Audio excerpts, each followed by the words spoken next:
Chaque jour, Charles et Carole vous présentent la leçon de l'école du sabbat.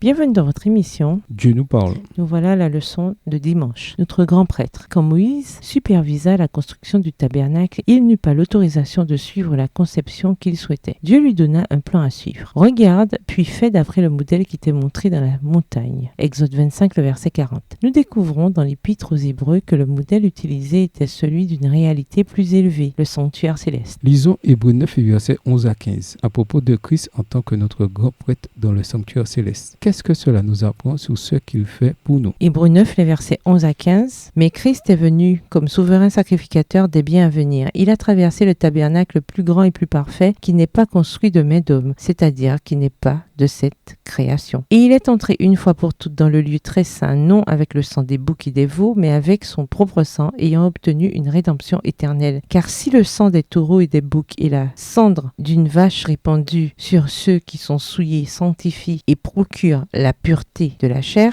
combien plus le sang de Christ qui, par un esprit éternel, s'est offert lui-même sans tache à Dieu, purifiera-t-il votre conscience des œuvres mortes afin que vous serviez le Dieu vivant. Et c'est pour cela qu'il est le médiateur d'une nouvelle alliance, afin que la mort étant intervenue pour le rachat des transgressions commises sous la première alliance, ceux qui ont été appelés reçoivent l'héritage éternel qui leur a été promis. Le sanctuaire terrestre préfigurait Jésus avec des détails étonnants, depuis le prêtre jusqu'aux offrandes, en passant par le mobilier et les autres détails de conception. Tout cela parle de Jésus. Le livre de l'Apocalypse, bien entendu, est très riche en images du sanctuaire. Le chandelier du sanctuaire est mentionné dans les premiers versets. L'Arche de l'Alliance au chapitre 4. Et on y trouve de nombreuses allusions au temple. Sans une compréhension du sanctuaire de l'Ancien Testament, il devient impossible de saisir où Jean veut en venir en décrivant ses visions. L'expérience d'Israël, écrit Paul, leur est arrivée à titre d'exemple et a été écrit pour nous avertir, nous sur qui la fin des temps est arrivée. 1 Corinthiens 10, verset 11. On peut en apprendre beaucoup de l'étude des détails du temple. Dans le livre des Psaumes, nous trouvons un élément important pour comprendre certains de ces détails, le lien personnel qu'avait Dieu avec le temple. Nous avons des aperçus de la relation entre David et le sanctuaire et ses services, et nous voyons la réponse sincère du peuple de Dieu à ce que le Messie ferait pour eux. Et il n'y a pas que les motifs qui nous aident à voir Jésus. On peut également analyser les expériences personnelles de ceux qui comprenaient ce que Dieu nous enseignait à travers le sanctuaire et en tirer des leçons pour nous et nos expériences personnelles avec Dieu. Psaume 122. Je suis dans la joie quand on me dit « Allons à la maison de l'Éternel ». Nos pieds s'arrêtent dans tes portes, Jérusalem. Jérusalem, tu es bâtie comme une ville dont les parties sont liées ensemble. C'est là que montent les tribus de l'Éternel, selon la loi d'Israël, pour louer le nom de l'Éternel. Car là sont les trônes pour la justice, les trônes de la maison de David. Verset 6. Demandez la paix de Jérusalem, que ceux qui t'aiment jouissent du repos, que la paix soit dans tes murs et la tranquillité dans tes palais. À cause de mes frères et de mes ennemis, je désire la paix dans ton sein. À cause de la maison de l'Éternel, notre Dieu, je fais des vœux pour ton bonheur. Bien que l'on ne puisse aller littéralement à la maison du Seigneur, elle n'existe plus et même si l'on en construisait une au même endroit, elle serait vide de sens. Quels